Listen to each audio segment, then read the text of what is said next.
It is Tuesday, the 30th of July, 2024. It's coming up to midday, noon UK time, slightly earlier because my guest is very busy. And it's been great to be able to get him in and have a chat about everything he's been doing. So I've been a big fan for a long time. We met quite a while ago, actually, before I even started 45 Days, briefly in Brighton in Concord 2 when Allergies were playing. But it's been amazing to see the rise and rise of the Allergies, and obviously a big part of the 45 scene. So I thought it was only about time before we had the one, the only DJ Moneyshot into the 45 Day studio so we could chat musical influences, record collecting, becoming a DJ, the Allergies, the 45 scene, all of that good stuff. So without further ado, here he is. How you doing? Oh, hello. I didn't see you there. I was just looking at this new test pressing of the next Allergies album. Oh, wow. I did see you post a little clip, or I think it was a photo, wasn't it, on Instagram of the new Allergies? See, you got to drop the breadcrumbs in before you start getting the animated videos. Yes. Let the promotion begin. Yes. And when we were just talking about before we came online about how it's a constant struggle and constant promotion. It's a constant brain-numbing barrage of our stupid faces cropping up on every conceivable social media platform from now until... That's the cat's biscuits going there. We got a timer because in case we go away or I'm DJing, the cat gets fed. Then he comes first, and the cat, who I'll just... Here he comes. There he is. Yeah. Gets a shout out on every album. So if you read the liner notes, you'll see that cat getting his props. A lot of love. Yeah. A lot of love. That's he needs no promotion, although he gets it from me. Yeah. We'll have to add him to the flyer next time. But yeah, cool. But yeah, thanks so much for giving up the time. I know you're a busy man, and I know you've got a lot going on. So thanks for giving up an hour or so to sort of. I'm a morning person, strangely enough, because you want to do this late at night. And you know what? Around 8 o'clock, I'm tucked up in bed, mate. I'd be no good to anyone. I'd have the wee Willy Winky hat on and the little candle. This time around, also this time is good for all our international viewers. So I was just up even earlier this morning interviewing myself, DJ Catch from the Resin Dogs out in Brisbane. And that's right. It's getting on until their sweet evening now. So if they're up and about, how are you? Hi, yeah, we've got a few people watching on Instagram as well, so hopefully let's even get to double figures. Come on, people. We get a few people. We got DK. Here we go. We got DK in from Sydney, Australia, one of our residents. Did donut shows. Did DK go to the recent DJ Regal tribute night? Was that in Sydney? Boogie Down. We lost one of the original Wise Guys, and he had quite a big following in his kind of second home in Australia. Yeah, so I don't know. I'll ask him. DK might be able to tell us. Yeah. I've also got Devin McDonald from Cambridge as well on the Twitch channel. So there we go. Cool. My fellow friends. Let's go right back to the beginning. All my guests, I always am intrigued to find out about how this passion got into them from a young age. And it's normally friends, it's normally parents, it's normally brothers and sisters. So for you, when did music first become a thing in your life, and who was it who first got you into it? It was me that got me into it. I had to dig hard. I grew up just at the time when the rock dinosaurs were still riding the coattails of Live Aid and having a second wind to their career. So the charts were full of tedious, balding, middle-aged white people, and it didn't speak to me at all. So digging around, you could find out this new exciting music called hip-hop was out there. But I grew up in Retford near Worksop in the East Midlands, and there wasn't much going on, so I had to kind of travel on trains to the neighbouring mega city one, which would have been Sheffield, and head down and try and find copies of the Source magazine to try and get, missives from the front line and see what was going on, and tune into Mark Tonderai on Radio 1 to hear the 5 or 6 rap tunes he'd be playing in like 93, 94. But it was a good time for hip-hop, and you get a lot of mail order stuff in Depth Charge Records. You'd see the little adverts in Hip Hop Connection and get tapes sent over. So I was basically scribbling around with a little miner's lamp on, digging around to see what I could find myself. And then anyone within, 3 square miles that prick their ears up to hip hop, I would latch onto them, and we would share tapes and wear Malcolm X t-shirts and look like idiots. But it was a time to be alive, and what an era to come through. I mean, so far removed from the absolute epicenter of it, but you could still feel the shockwaves all the way over in Retford, really. Well, it's amazing, isn't it? Because obviously now we're spoiled. You can put Spotify, YouTube, all of these channels, you can find whatever music you like. But obviously back then, like you say, you had to get a magazine, you had to see what the releases were, what was going to come out. You had to get, and hopefully they had it at your record shop that you could get to. I mean, that was the other thing. It was a real proper dig back then, even to find the new stuff. Yeah, And there obviously wasn't it's a lot great. on the surface. You go to, No. let's say, a high street chain, Andy's Records, RIP, and there'd be a dance and electronic section, and that would have the 3 or 4 hip hop albums in, which would be most of the PE catalog, which is great because what a great introduction to hip hop that is, anyway. Yeah, a little bit of Ice-T and stuff like that. So that was bubbling on the surface. Yeah, so that's obviously you going out digging, collecting for yourself. Obviously, at that stage, I'm assuming you're not quite DJing at that point. When does the DJing sort of kick in? Probably about 95. I think I bought a direct drive deck, and I feel sorry for anyone that got duped into buying those things. You look in the back of a magazine, it's like, it looks like the setup. They look like Technics to the naked eye, but you try and scratch like Cash Money on those and the needle flies off regardless of how many 2p pieces you put on it. So that's how I started, one deck at a time, I think. And my mates were into happy hardcore and stuff like that. So we might have had a little DJ set when someone's parents went away, and I drew a little flyer out and put our set times on. You know, you'd play the 5 records you owned. You might have inherited a electro record off someone, which were helpfully already mixed. So yeah. And then towards A levels, I started to get a few more records. It was mainly tapes and rocking a Walkman, but then buying the vinyl came in. And then when I went to uni in Cardiff in 96, I think I had a reasonable collection, and I started to latch on to any DJ groups that were about, and it was quite open format. So I hooked up with the Cake Mix Cartel, great little crew, and they had a garage guy, drum and bass guy, breaks guy. I would start with the hip hop and stuff. And so it was nice to be on a bill and kind of ease your way into kind of club culture that way. And then through living in Cardiff and then hooking up with more and more DJs and nights, by the time I'd finished uni, I ended up living there for 10 years and DJing any spot that would have me, all vinyl back then, and maybe 5-6 gigs a week, playing in shops on a Saturday, doing 12-hour days, DJing, Tuesday night funk nights. Really just cutting your teeth and getting out there, and never thinking I'd make anything of it or even bothered getting much further out. But reputation grows, and then I started to get really into mixtape culture. Like for me, it's the ultimate, perfect, flawless DJ set, and to be able to take the time over that outside the distractions of the actual club and just make it laser focused. Really got into that. So I started submitting tapes around 2003-4 to the Ninja Tune record radio station Solid Steel, and they ended up playing some of my mixes, and I won like a Mix of the Year 2005. And then they invited me in to be one of their resident DJs, representing Wales technically. Chiba got brought in. He was representing the England.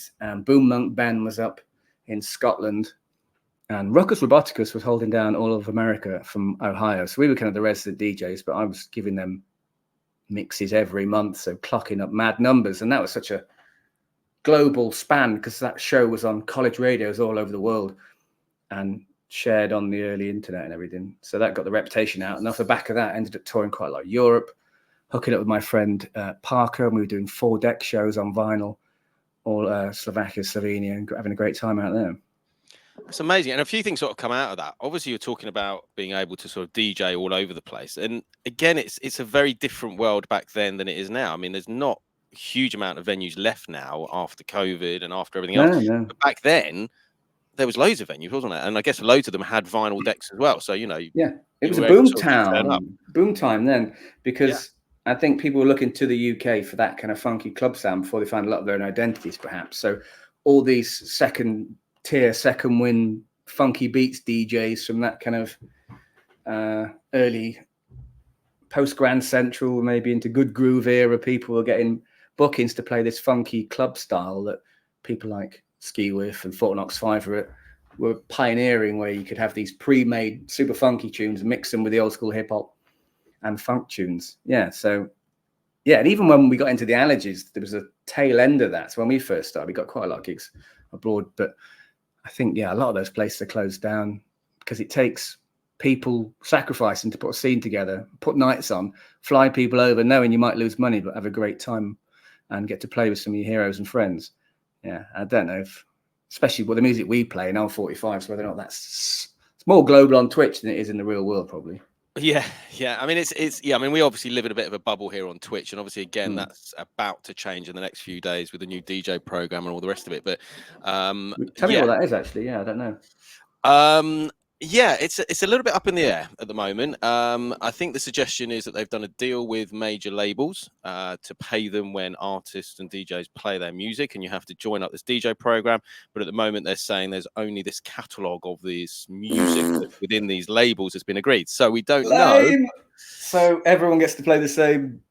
Release. No one's getting rewarded for digging or having a record collection. It's difficult to know what they're going to do. Now, option one is they just sort of let us get on with it as we have been, in which case they will take the money that's made for the commercial stuff that's part of the deal and sort of leave the rest of us alone because the labels are still doing that. But one of the issues that's come out is the Prince estate hasn't done a deal with Twitch. So apparently come 1st of August, you won't legally be able to play anything by Prince. But having said that, we can't legally play anything by Prince now anyway. So is it going to be like a 3 strikes and you're out deal? Or well, that's always been the case. Now, they haven't been finger chopped really off striking people for live videos. They've been striking people for archival ones and things like, or certainly warning people. So I don't know. It could be a big change. It could be a big change. And then people are out there just playing other people's computer games and getting thousands of viewers. Exactly. Or the world's upside down, man. Or sitting in a hot tub and looking pretty or whatever else. Or not even in a hot tub. You got to put the money in to make them go and sit in a hot tub, apparently. I've not seen it. Apparently. Well, that's what gets me when people are doing this on the internet. And it's like 2 more clicks away and there's actual naked women. Yeah. But yeah, we will see. I don't know. It's a bit of a worrying time for us as DJs, and I think we're already sort of thinking, okay, what's the next step? You know, do we need to look at a different platform? And I think people have sort of been. Mixcloud was always good, wasn't it? Mixcloud's good in terms of you can stream legally, and obviously you can play pretty much whatever you want, unless you can't play. In a mix, you can't have more than 3 tracks from the same artist. Now that's the thing as well, because if I'm uploading a mixtape tribute to someone, then he's going to get absolutely pulled up. Exactly. We had Evil Ed did one for 45 Day this year or last year. It was a De La Soul tribute, and it just wouldn't work. So we had to do something completely different. You know, I made my reputation on tribute mixes. The Beastie Boys, Public Enemy, that wouldn't get a chance to have get any kind of wildfire behind it. No, exactly. So I don't know. And the problem is Mixcloud hasn't got some of the facilities that Twitch has, for example, raid trains and things like that. Yeah, you know, that's a huge part of the community, isn't it? It's massive. It's how we built. Yeah, it's how a lot of us have built up and found new followers and grown our communities. And you know, we've got a show tomorrow, Raiders of the Lost Art, which has been going for 100 episodes. You know, our Coffee and Donut show, we've been doing it. 162 shows on Saturday. And you get swept up and you get traveled across to people of a higher tier, lower tier. Everyone gets a fair shake. So that doesn't happen with Mixcloud yet. It does happen with Kick, but Kick is a much smaller thing. And obviously you've got to then get all your viewers and all your people onto another platform, which is hard work. So I don't know. We will see. We will see what happens. We'll let a few people try it first. Yeah, the brave few soldiers go out there in the front line, come back with the battle scars, and then go from there. I'm going to say hello to a few people, and then we'll carry on. Arlo in the house. We've got Arlo. I've got your message, Arlo. Don't worry, I'll sort that out. Talatrez is there. We've got Housey. We've got Decal. We've got Fat Wax. We've got Dan McDonald. Welcome in, everyone. Fat Wax. What up, everyone? Sideshow Mall as well. Yeah, welcome in. You know, it's nice to have. We have hit double figures, so we're doing all right. You know what I mean? We're doing all right. That's more people than I speak to in a week. So. Perfect. Right. So we got to the point. You're doing the gigs. You've won sort of still. You're sort of starting to tour. When does the production kick in? Because obviously that's a big part of what you do now. When did that kick in, and why did you realize that was something you had to sort of pursue? Well, I thought it was a good DJ. I thought I'd get some dap for getting booked off the back of that. But people want to have book people with a big tune out. Having production really cements you as an artist. And I'd kind of made a headway without really knowing it by doing mixtapes, which if you condense the mixtape down to 3 minutes, it's like a masterpiece of cut and paste lesson style chopping and breaks and keeping the energy up. So that was try to transfer those kind of skills using software like Cool Edit, which I got a cracked version of in about 2008, maybe something like that. And then I started chipping away, had some releases on Big M, had a couple of EPs out, Stunt Cock EP. And then I got a tune licensed to Jalapeno called Melodip Park, I think. And then I gave them something else to put on one of their compilations. And I'd had a few things going by that point and a few things that were blowing up on MySpace. Did a cool remix of Cream by Wu-Tang Clan where I took it up to like 120 BPM. And that was getting noticed by some kind of cool producers. And that gave me the confidence to move on. And I think I was living with Adam Rackabeat at the time. And I played him some bits I'd been working on that were kind of like, at the time, the music was very in your face and, woo, look at me. So I wanted to make something that was just had a bit more integrity and representing the digging and chopping and samples and a bit moodier. So that's kind of the Allergies started. And he was like, he loved some of the stuff I'd put together that I didn't know if I had a proper home for it. And off the back of that, we started to work together.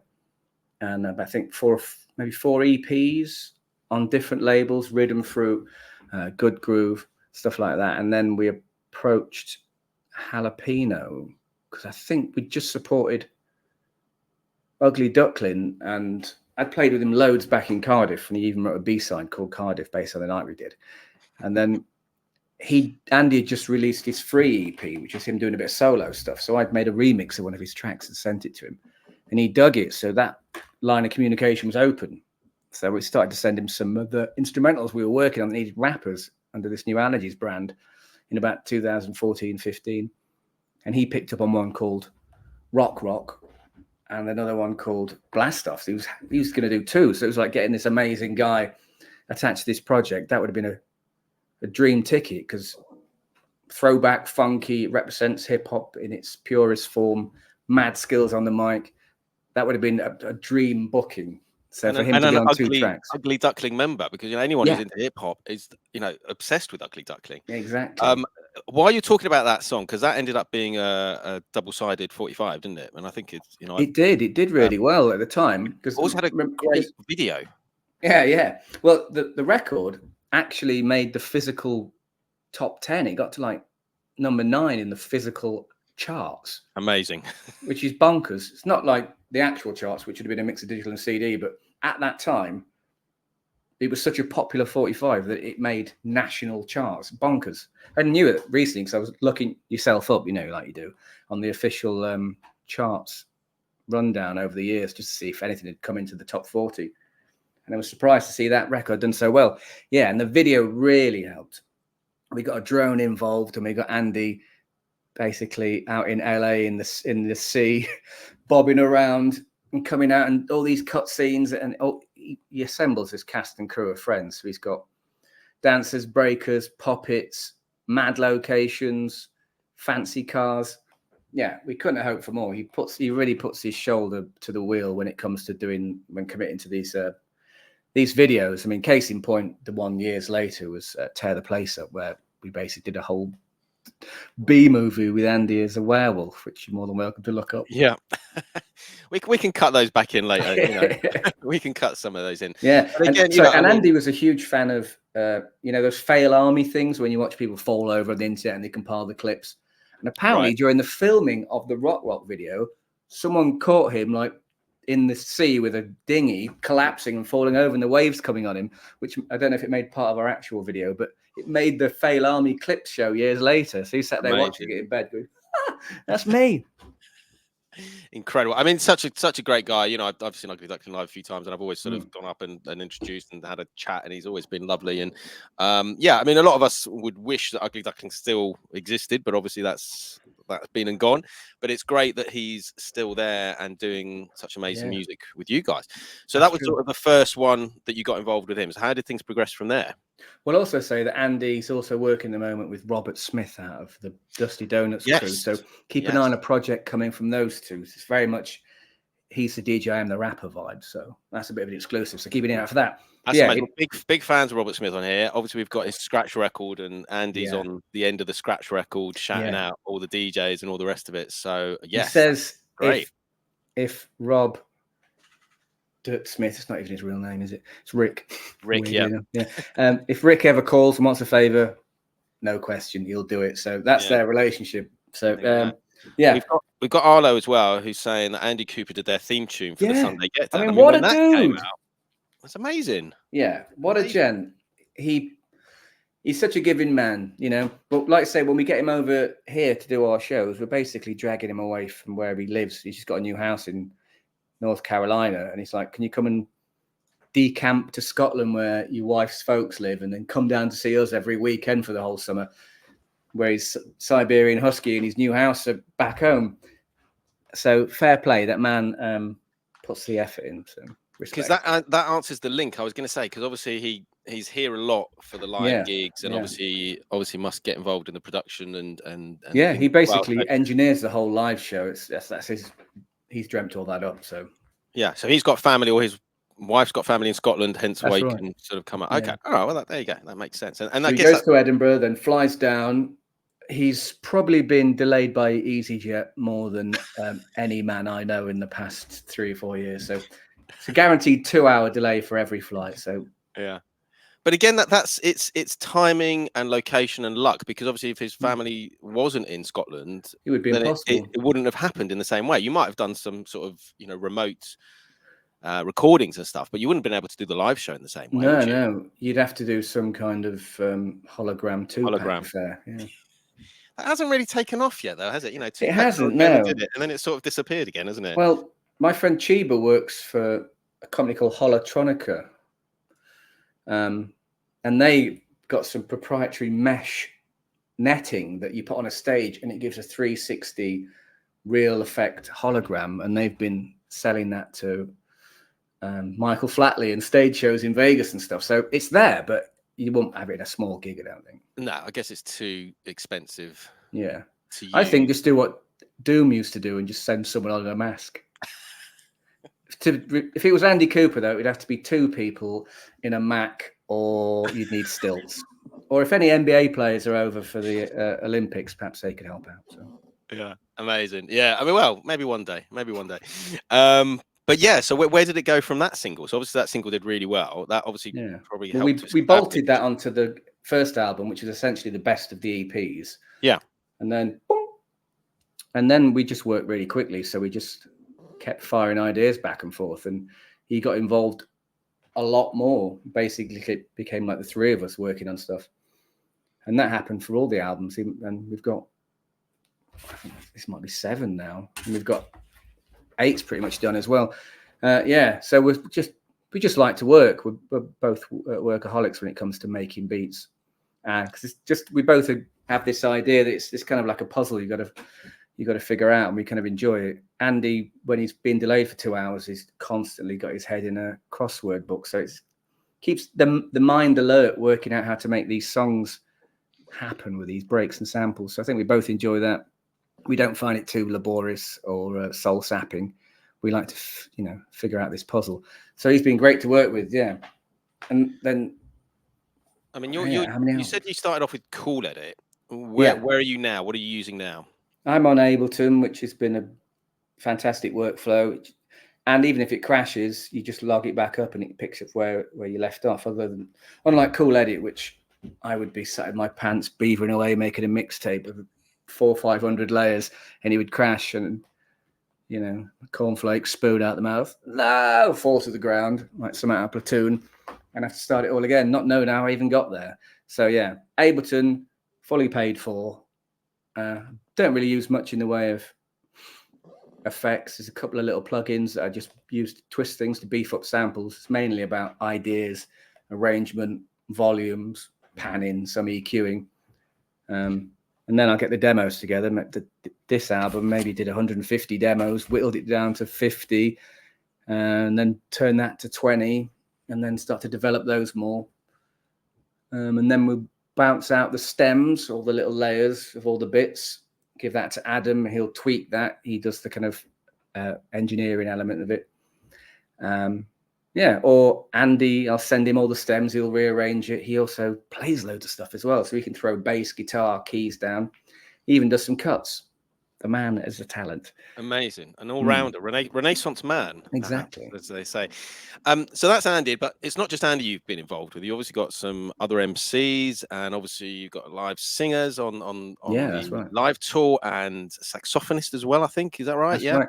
So how do you get involved with them? Yeah, well, I think just looking to take our sound onto the road, and you know, the rest of our career is 2 DJs. So trying to say, and here's 2 DJs with an album out, it's not much of a step up, is it? So Andy was involved, and that would be a classic rap show. And then we thought, we'd had a previous singer who lived out in LA, Honey La Rochelle, who'd done stuff with the Brand New Heavies, but we wanted to get someone from the UK, and I knew Marietta Smith from the Honey Badgers because we played the same festivals and we knew each other from our Cardiff days. So made sense to get her in to start to cover the bits of the songs that other people had sang. And now she sings her own songs on the albums. And then saxophonist, we had the amazing Mr. Woodnote to start with, an Australian guy who plays stadiums with dub effects, like his touring schedule is bananas. And then we've moved to James Morton, who was part of Pee Wee Ellis's band, played the JBs, and he's currently does his own stuff, does us, and he's in the Herbalizer band now. So he's just a massive talent. So when we go on the road, it starts with 2 DJs. Then we bring Andy in to rap. He does a showcase, that picks up. Marietta comes in. Then you've got the soul singer. Then James brings it all home with the sax, and then you've just got everyone on stage. As the tempo rises, like a kind of live soul review mixtape. Well, it's a proper show, isn't it? And as you say, you know, I think it might have been just before we started going live, but you said, you know, as a DJ, you sort of can get to a certain level and then things sort of plateau. You know, you then have to be a producer, you have to then be an artist. And obviously for you guys, you realize that, like you say, 2 DJs and an album is one thing.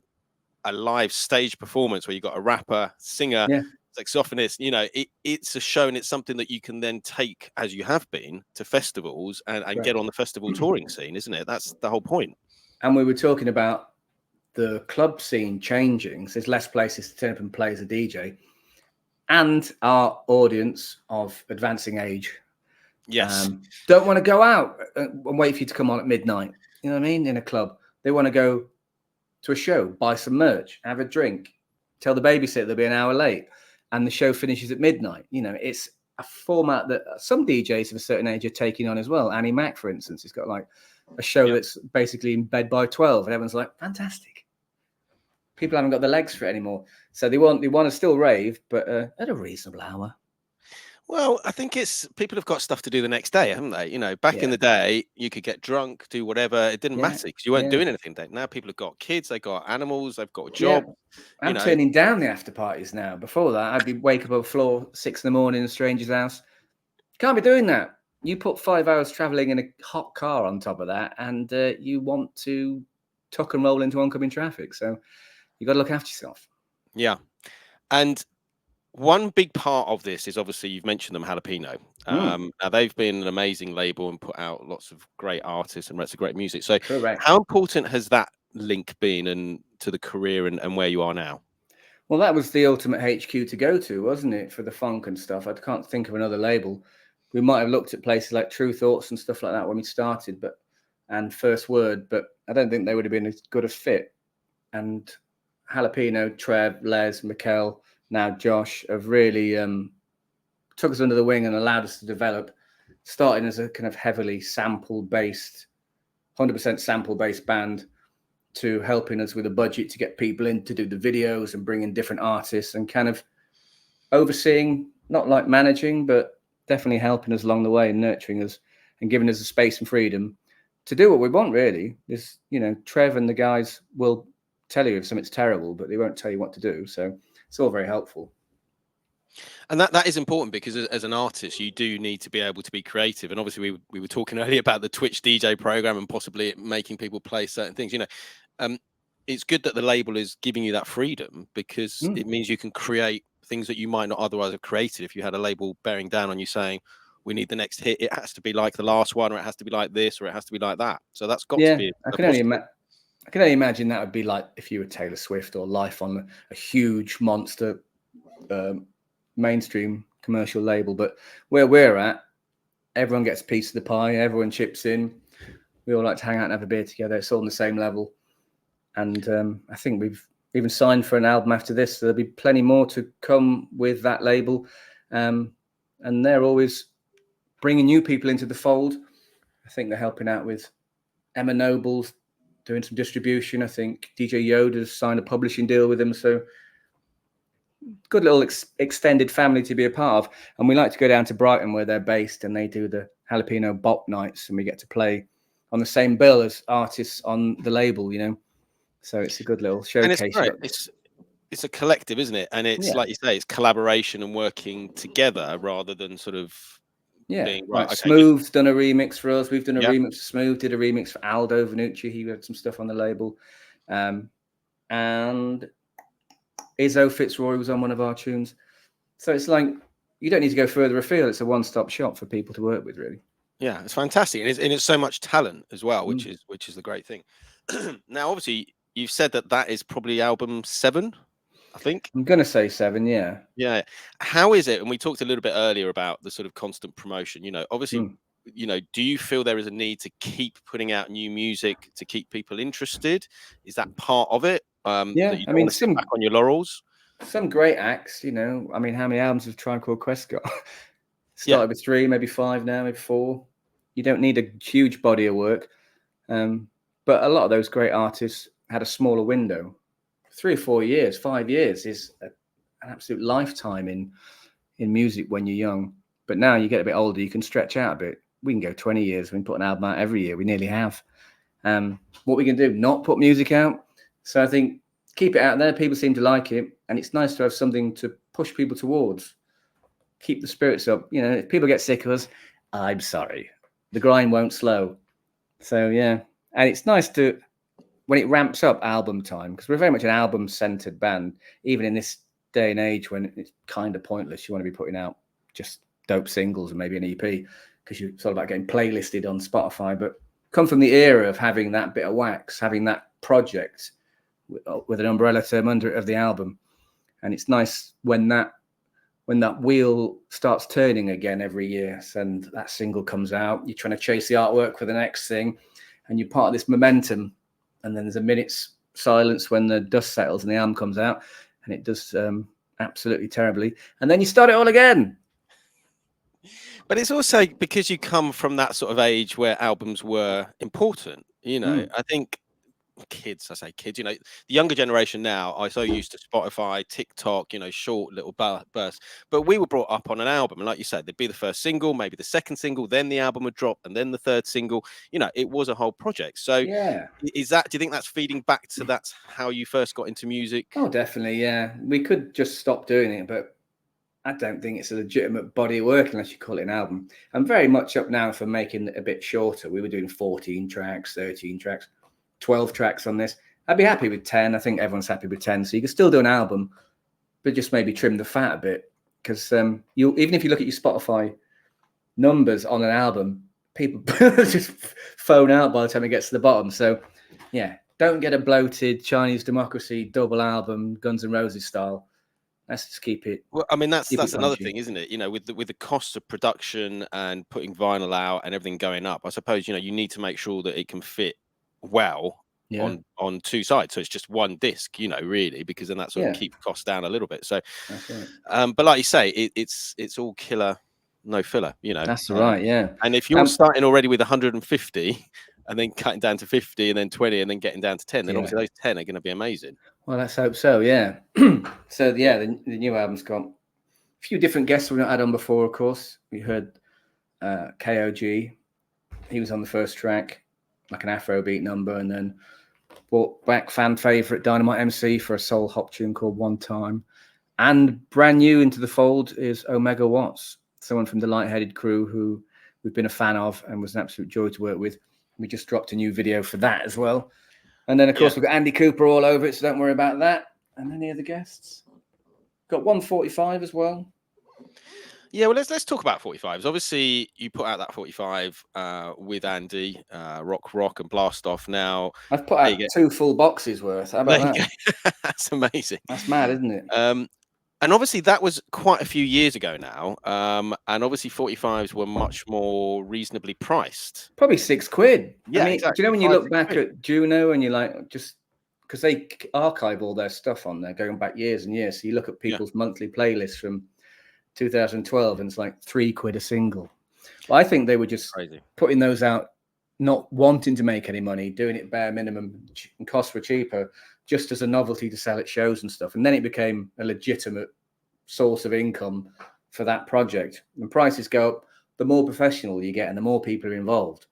So I suppose the dude who's made a bootleg and he's hand stamped it and he's the only guy behind it, you know, you can be super cheap. But if you've paid for mastering, artwork, an artist on 2 sides, plus a record label, promotion, animated videos, and then, you know, maybe after that I get £1 per record or something. I don't know. But yeah. It's crazy though, isn't it? Because I mean, like you're saying, 5, 6 quid back then. Now, Juno, most stuff is 15 Yeah. ish, 16. Especially if you want like a nice little Japanese import. Well, even those have gone crazy. You know, they used to be Yeah. 17, 18. They're like 24, 25, 26 now, which is crazy money. And I was talking to DJ Catch from Resin Dogs earlier, saying, what's your import tax like? And he was talking about wanting to support the last De La Soul set of 45s. He's probably got them all anyway, but he's like, I'll do that. It's like $13 for the record, 91 for the postage. Yes, it's ridiculous. You know what I mean? You could have flown that over first class. Yeah. Could have had a seat next to you. I mean, because that's the other thing that's really and obviously, you know, we don't want to talk about Brexit, but that's another thing that sort of kicked in and obviously stopped the European sales and stopped people sort of importing stuff from the UK. And I think it's sort of plateaued out. And I think Discogs has come up with, like, you know, you pay the tax in advance, so at least you know what you're going to pay and things like that. But it still bumps it up for one record, you know, and it's still because we're all addicted to them that we're all buying them. I mean, are you buying, obviously you probably get sent a lot of promos these days, but are you buying lots of 45s still, or is that sort of plateaued down? It's definitely slowed down. During lockdown, it was first name terms with the postman, really. Now it gets sent a lot to promote on our channels and play on our show, which is super kind of people. But then we'll go out and buy a couple each month just because there's stuff out there that's super dope. But yeah, you kind of go, right, will I play it out? When I'm doing Twitch a lot more, you could have slow burners and things. You know, we're not doing bar gigs, so it's kind of like, if you're playing out, it has to be big hitters. So this tune, it's got to be a dope cover, it's got to be a killer record, it's got to be a rare one, it's got to immediately work. So I don't have the luxury of going, oh, that's nice, that I'll play that out on a chilled now. So you have to really think, is this record going to get caned? Otherwise, you're 25 quid out of pocket, aren't you? It's a bit like, I think Mojax, when he came on the show, he talks a lot about them. They're tools of the trade. At the end of the day, you know, if you're going to spend money, it has to be a record that you're going to play out, and not just once. You know, you're going to play repeatedly, and is going to form part of a set or part of a show. And if it's got 2 good sides, you're looking at minimizing your space or maximizing your space. Sorry, so it's like, you know, when you play the record, they go, "Ooh, put it later on in the box because you get the other side later." So 2 sides. Yeah. And you're banging. Yeah, it's annoying. We were talking about, someone was doing a post about a single-sided 7-inch, and you're just like, what a waste. Yeah. You know, why would you do that? A quid more, even if it was an instrumental, which is a lazy move. Yeah, exactly. Yeah. But yeah, and so obviously double-sided banger, says Maul. That's what you want. Double-sided banger. He knows the lingo. We're on Twitch, obviously. We're on Instagram as well, and big shout out to people watching there. But I mean, obviously, Twitch, you guys did a bit, you know, you weren't on it sort of super heavy. How did you find Twitch in the first place, and how did you sort of progress from it? I just suppose the community were on it, so you could see people doing it. And then, you know, I'm not super tech savvy, but certainly not a Luddite. So you kind of think, how am I going to start filming myself DJing? I'm such a perfectionist. I'm coming from mixtapes where you can practice until it's right. So just wanting to be warts and all in front of a camera DJing, even though I've got skills, you kind of think, you don't want to F it up. So there was always that concern. And once you're going to get over that ego part of it, or shame, or whatever it might be, and you realize the platform is they're willing you to do well, and it's great fun to chat to people. It was a real relief, especially in lockdown, that, you know, it was at that point where you realize that this community of people were really healing people and sharing the love, weren't they? So it's like, you might not get to get out of the house, but you could still act like a real person in the community. Yeah. So off the back of that, we started the webcam jams. We try to get weekly, and then you invest in the cameras and start doing the research. Yeah, but it did peter off a lot because it's a commitment to clean your spare room up. Some people have got that dedicated room with a record wall behind them. I'm like, no, that's dope. But it's like, move the spare bed out of the way, get that in, get the cat out of the way, move the gym clothes off the king radiator. Yeah, I mean, it's funny. Even people like Sam, you know, that's from his dining room. You know, he's got the record behind him. What looks like a lot of space. He told me it's pretty much like his wife's there eating a dinner or something. It's the wide-angled cameras. It makes it look like, you know, you're there, whereas the camera's only there. But I mean, you've mentioned lockdown. So what was going on with the Allergies just before lockdown, and how did it affect? I'm sure we were probably getting ready to release albums and have tours and things, and then you're like, pew, that all stops, and you think. I mean, I'm a journalist as well, so I had a little income coming in, and the government gave us like tax breaks, and you could get a little bonus money off them and stuff. But it was like, I ain't going to pay the bills. So that was all one thing. But then just started working on music. Made a tune called Jumping Off, because I thought, if you can't be with the band, maybe I can sample the band. So I dug into some old acapellas from a tune called Are You Ready, and took some lyrics from Andy Cooper. So it's like, well, you can't be here, but I can put him here. And that kind of kickstarted what became The Promised Land, which, looking back on it, is kind of like dreaming of a perfect place of music that you can find safety in. So in its own way, it became a kind of lockdown record. Amazing. And I guess the fact that you could still do that, because, you know, if you'd just been a DJ, and obviously all your gigs had got cut off, and then obviously turning to Twitch. But at least I suppose, like you say, first of all, you're lucky that you had another job or able to sort of have some income coming in. But the fact that you were able to use that creativity still within lockdown and be able to produce something, because you'd done not the hard work, but because you'd sort of built up to that stage already, must have been a real godsend, you know, because definitely, like, what am I going to do? You know, that's it. And we could even we did little promo videos for all the little songs where we all filmed ourselves separately and got people to cut them together. So you just overcome the obstacles, and it was just another challenge. And that's just about being creative. And obviously we talked a little bit about the sort of Twitch DJ program. And again, you know, if it does shut down, we're going to have to rethink what we do. But hopefully, as a creative bunch, you know, we'll come up with something else. You know, we'll work past the obstacles and make it work, because we've all got this passion, and we want it to succeed, don't we? We need to be putting ourselves out there. We need to be putting the music out. We need to be sharing the music. Otherwise, it's just sitting on a shelf and no one's listening to it. We're sharers at heart, aren't we? We just want to tell people about good music. Yeah. Right.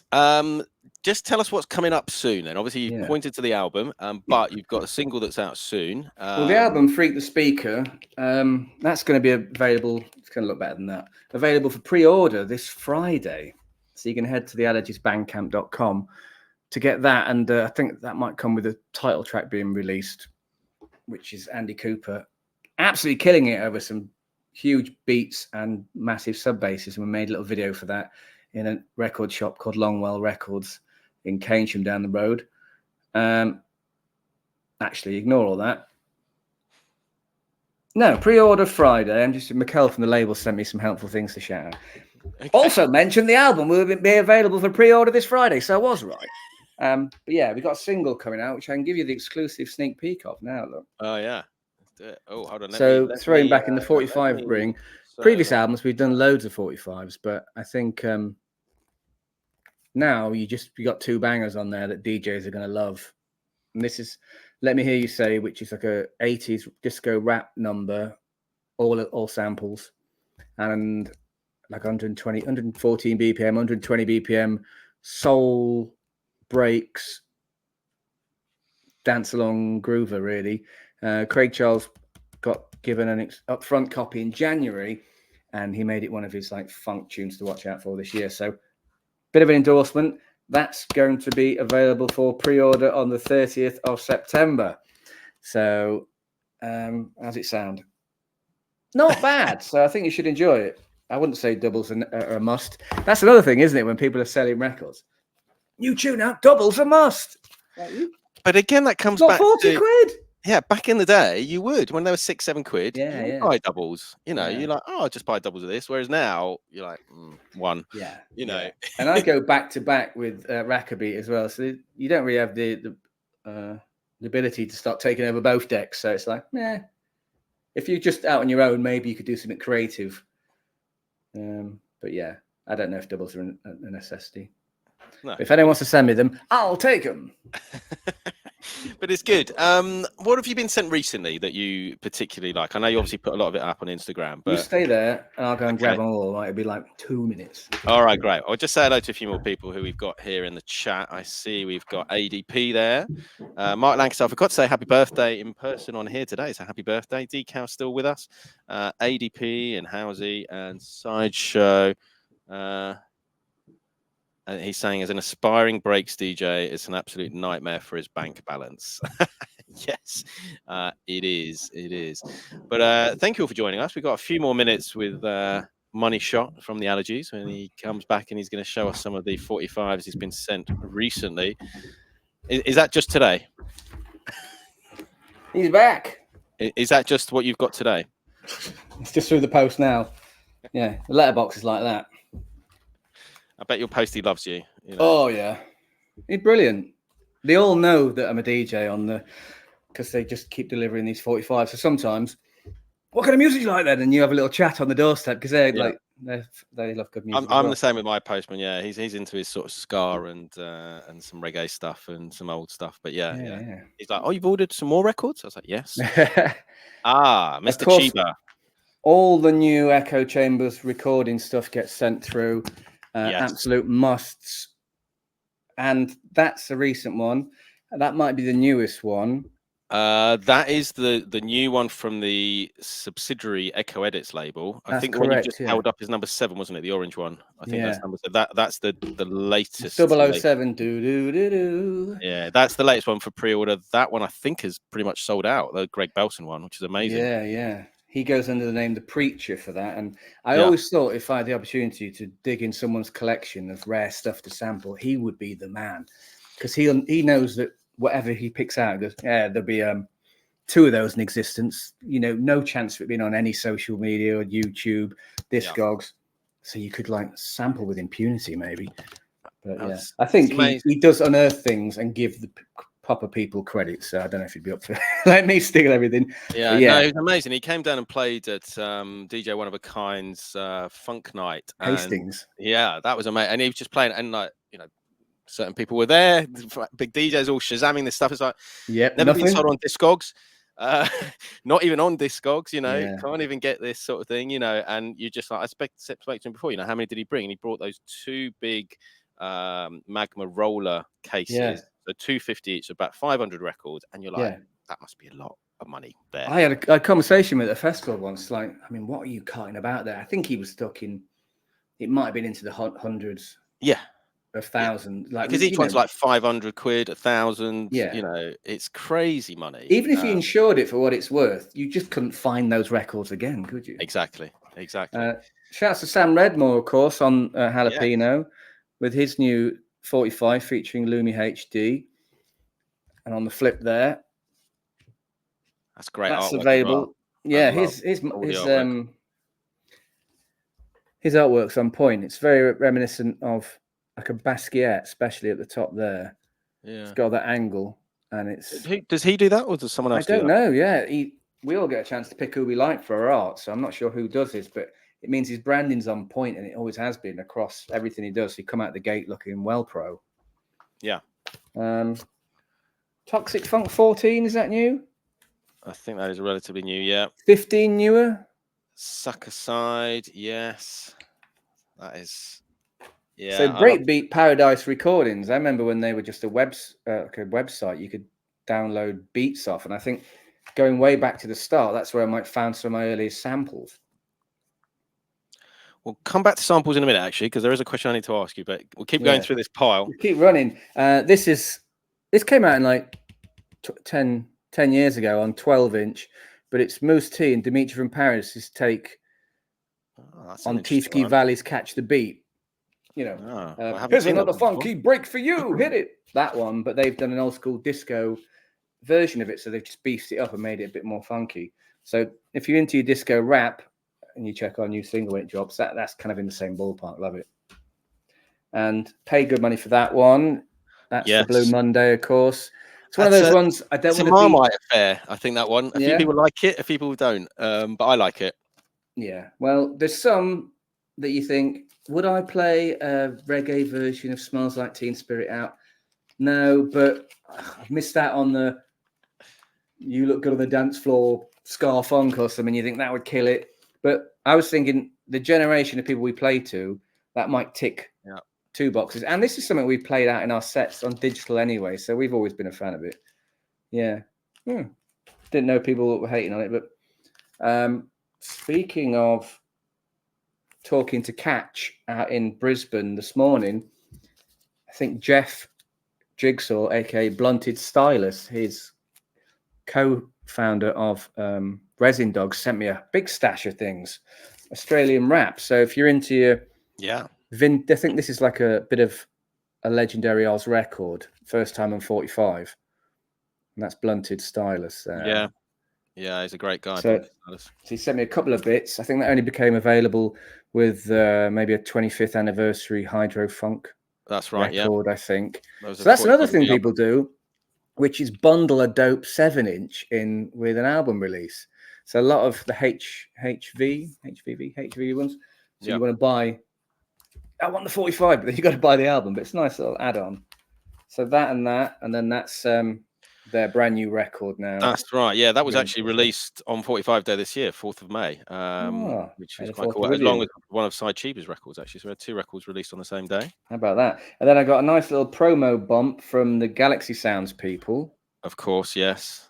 With Pinball. Controversy on that, of course, is friend of the family, DJ Food, Strictly Kev. Yep. Basically had his official edit of the Pointer Sisters number song jacked. The label did not knowingly do that, as far as I could work out. Words have been had. I don't know if anyone's super pissed off anymore, but annoyed that it went that far, and he feels a bit mugged off. I think that someone took his hard work and don't give him the credit, which is the main thing. But you never know what happens when you just accept someone's edit. Yeah. Well, that's the thing that happens with 45s. Well, and obviously we've got, like you said, you know, if you're doing it properly and paying all the artists and paying everyone involved in the mastering, all the rest of it, as opposed to just some of these bootleg labels that are out there that are taking sometimes just rips from CDs. You know, that's the bad thing about it. If that. Yeah. I'm all for having stuff to play out that never came out. It's annoying when you've dug a record up that you've spent time tracking down, then it just becomes available. You know, something like Know How, Young MC, where you go, that's going to be a staple of my set for ages. Not a lot of people got the 45, and then 4 or 5 bootleg labels come out with it on. Kind of devalues your effort, but you can't be that. We've got a quick question from Kool-Aid. How many thousands of 45s have you gone through? I have, I don't know, 3,000 maybe.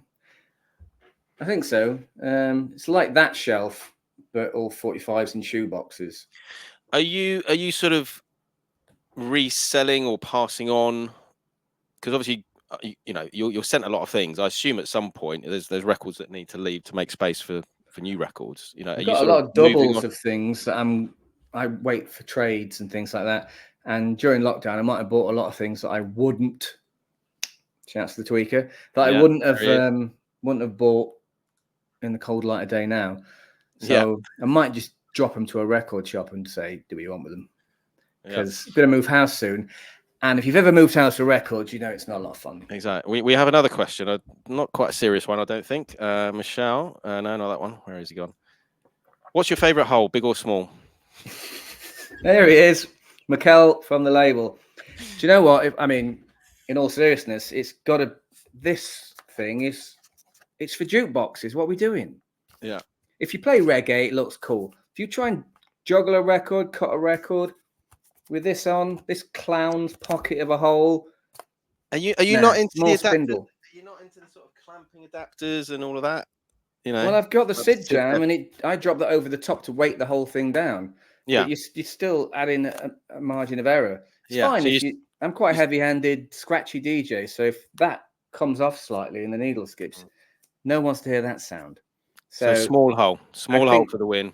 Yeah, I think we started off, Mikhail, with the large one because it felt like if you were making records post 2003 up to about 15, when the kind of it just started to bubble up, it was all about these. It fit in with your funk record collection. Yeah, I even bought a hole maker so I could take the small ones and cut it out. Amazing. So I was converted way back, and the amount of records I broke then, pointless. So now we've opted for the more DJ safe and friendly tiny hole, which you can see here. This little mouse's ear, beep boop. Yeah, I mean, there's more space for artwork in that as well. So that's true. There is that. Are you then still weighting them down? Yeah, definitely. As well? That's going on top. I don't go as far as the big German audiophile fucking boot clamp thing that goes on. Carrying that around here. We had an issue. Yeah, Sam played at Soul Train in London, and they were on the new the hybrid Pioneer decks, and it's got a slightly different spindle. Ooh. So the actual these wouldn't really properly fit on them because it had this sort of other weird thing. The other accessory that I would recommend is MK Stan's resin feet that fit on your Technics 1210 feet. What's he saying horrible for? The deck that he played. Oh yeah. Not you. So, not what you were talking about. No, the feet, because if you play a slightly larger venue, sometimes the subs are under the stage. Sometimes the big monitor speakers right next to you, that's vibrating, and all you're getting is hum. So if the sound guy has to roll it all off on his end, your set might sound terrible. That's a good thing. So DJ Deviate, make them bounce. Shouts to this guy. Shouts to Regulate Recordings. Shouts to Mounting 45s, people like that. This is the kind of stuff I'd be making if we weren't concerned with stealing people's records or trying to have a career, but absolutely banging for the club DJs.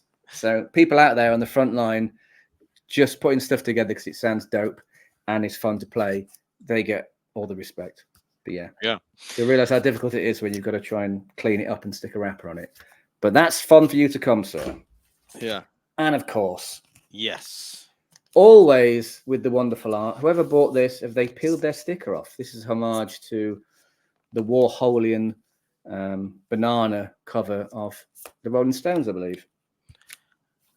And if you peel it, it says something underneath. It probably says this record is now worth less. So I think I won't be doing it. The only person I've seen do it is Chrome. I think Chrome did, yeah. I think he took one for the team. He sort of peeled it back a little bit, and it's like pink underneath. A couple more questions. If it isn't a giant bell end, I want my money back. I'm gonna have to ask Paul about that. You know, so is it that underneath? Right, a couple more questions, and then I'm going to let you go. Talatrez says, "What are your cartridges of choice?" Well, I originally bought the signature ones from DJ Qbert years ago, and I played with him a few times, and he doesn't even use them. So I was like, right, stop believing all this horseshit endorsement. Follow people like Mojax. He'll give you the skinny on it.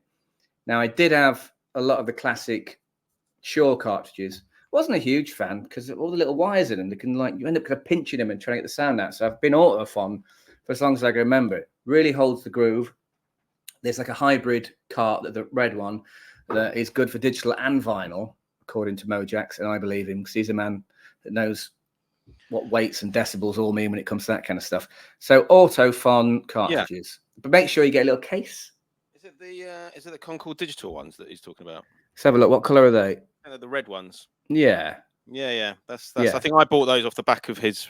Yeah, and he knows what he's talking about. I mean, if I ever review anything for a website, I'm just stealing what he says. So, DJ Peanuts, Yes, She's yes, killing it. That's great that's fun. great. Yeah, I got sent her a copy. That's that's a great release. I Yeah. think this is the new Chad Jackson edit of "Dub Be Good to Me" that's on Oh, Battle Weapons. Got sent that. oh, that sounds So this is interesting. just, if you go on Chad Jackson's socials now, he's posting about this. Got this last month, put it on the podcast. Basically, Aldo reached out to Chad and said he really loves his DMC edit remix of "Dub Be Good to Me," which came out on 12 years ago. So he's made a special 7-inch edit to go on here. The flip side, I think, there's something which we're talking about Marmite.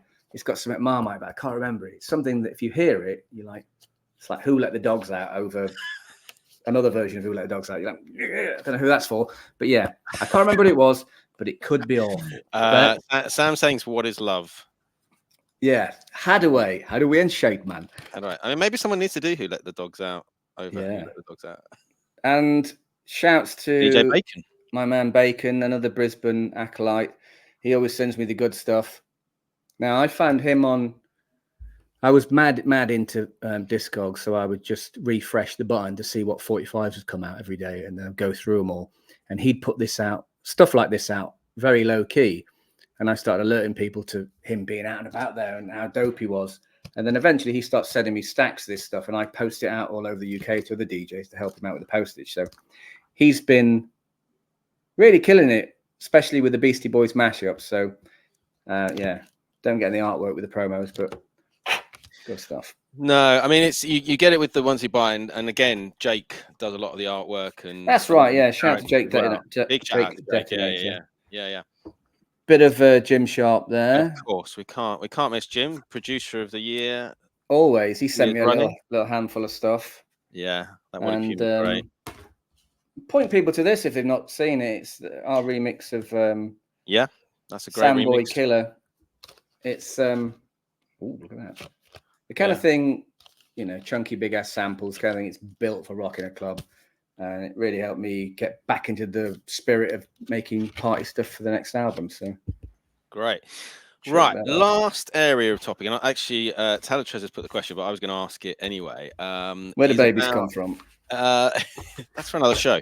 But the sample process. I think I might have seen Adam mentioning that you had some sort of new system for doing that. And I don't know if you can talk about it. If you can talk about it, then great. Yeah, well, everything's clean as a whistle these days. So there's basically some websites that buy up archives of real records, and you can purchase the right to sample parts of them in return for royalties and percentages of the profits.